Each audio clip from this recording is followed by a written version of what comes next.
solar langka di beberapa daerah di Sumatera, dan beberapa kali Pertalite serta Pertamina Dex hilang di peredaran di banyak SPBU. Ini mismanagement atau ada hal yang lebih besar dari hal itu, yaitu benar telah terjadi perang energi seperti yang kita bicarakan beberapa bulan yang lalu. Setelah perang biologi, maka dilanjut dengan perang cuaca dan dilanjut dengan perang energi. Oke, kita dianggap konspirasi ya, dianggap globalis itu tidak ada, dianggap operasi intelijen Tiongkok itu tidak ada karena konspirasi teori, dianggap CIA itu dongeng operasi-operasinya, dianggap peraturan yang menguntungkan oligarki itu kebetulan, bukan pesanan yang dibayar kepada para pembuat peraturan di Senayan dan pejabat di tingkat menteri. Itu tidak ada ya. Bernegara kalau terlalu polos, tidak pernah ikut Sespim, Sesko, Lemhanas dan lain sebagainya, ditambah orang di sekelilingnya punya ilmu masa lalu, ya berat menjalankan masa depan bangsa dan negara kalau begitu. Keterlepasan dari masa lalu dengan masa kini itu bukan karena corona dengan efek lockdown dan vaksinnya saja. Perilaku berubah cepat terutama generasi milenial dan Gen Z karena digital teknologi membuat banyak hal berubah. Ini terjadi jauh sebelum tahun 2019,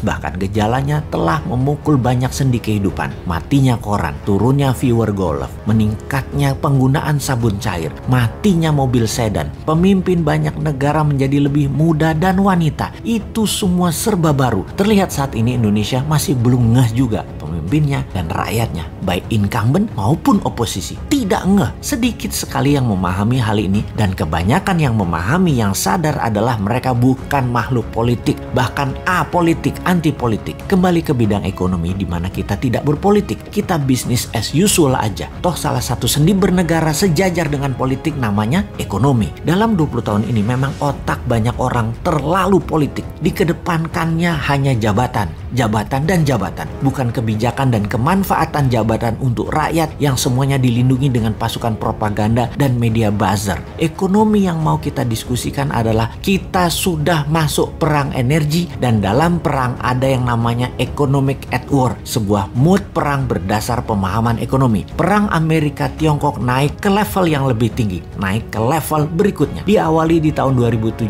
dengan trade war, kemudian saling serang dengan financial war, kemudian masuk ke biological war, dan yang terbaru perang cuaca atau climate war. Biological war belum selesai seperti analisa awal, sama seperti perang dunia pertama sekitar 4 tahunan, perang dunia kedua juga sekitar 4 tahunan puncaknya. Wabah virus ini kurang lebih 4 tahunan, bisa sampai tahun 2024, namun intensitasnya saat ini mungkin terlihat turun, tetapi kita harus terus waspada, masih bisa mutasi gelombang ketiga serta efek long covid yang belum tersolusikan. Perang energi diawali dengan dimainkannya gas oleh Rusia dan minyak dunia oleh Timur Tengah. Harga bergerak karena stok dibatasi jumlahnya. Apa yang terjadi kalau harga gas ke $60 dalam 3 bulan ke depan? Dan apa yang terjadi kalau harga minyak mentah ke $100?